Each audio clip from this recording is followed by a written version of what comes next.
IPhone 17 major update வந்திருக்குன்னு சொல்றாங்க. ஆனா பெருசா எதுவும் இருக்காது. எப்படி பழைய ஐஃபோன் 16 15லலாம் 4 மாடல் வந்ததோ அதே மாதிரி 17 ப்ரோ மேக்ஸ். ஆனா ஒன்று டிஃபரெண்டாக ஏர் வந்திருக்கு.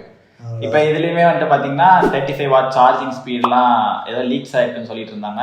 அப்புறம் 120 ஹெர்ட்ஸ் ரெஃப்ரெஷ் ரேட்ல எல்லா மாடல்ஸ்க்குமே பேசிக்கா எல்லா மாடல்ஸுமே இருக்குன்னு வேற சொல்லிட்டு இருந்தாங்க. ஃபார் தி ஃபர்ஸ்ட் டைம் ஐபோன்ல எல்லா பேஸ் மாடல்ல இருந்து எல்லாத்துக்குமே 120 ஹெர்ட்ஸ் டிஸ்ப்ளே. என்ன கேமரா மட்டும் ஃப்ரண்ட்ல 12 என்ன பண்ணி வச்சிருக்காங்கன்னு தெரியல. பாப்போம். அப்புறம் புதுசா ஏதோ C1 சிப்லாம் வேற சொல்லிட்டு இவனுங்களே செஞ்சிருக்கானுங்க. இந்த சிப் முன்னாடி வந்து குவால்காம் கிட்ட இருந்து வாங்கிட்டு இருப்பானுங்க 15 16 டைம்ல. இப்போ இவனுங்களே அந்த வைஃபை ப்ளூடூத்கான சிப் இவங்களே செஞ்சுட்டாங்க. ஆமா, ஆக்சுவலா அது டெஸ்ட் பண்ணதான் ஐபோன் 16 லான்ச் பண்ணதாவே சொல்றாங்க. இப்போ அது ஓரளவுக்கு சக்சஸ் ஆயிடுச்சுன்னா எல்லா மாடல்ஸையும் யூஸ் பண்ணுவாங்க. 16 இப்போ நல்லா போயிட்டு இருக்கா. 16 போயிடுச்சு. February 28க்கு தான் போன வீட்டுல தான் அதை கழுவி ஊத்திட்டு இருந்தோம்.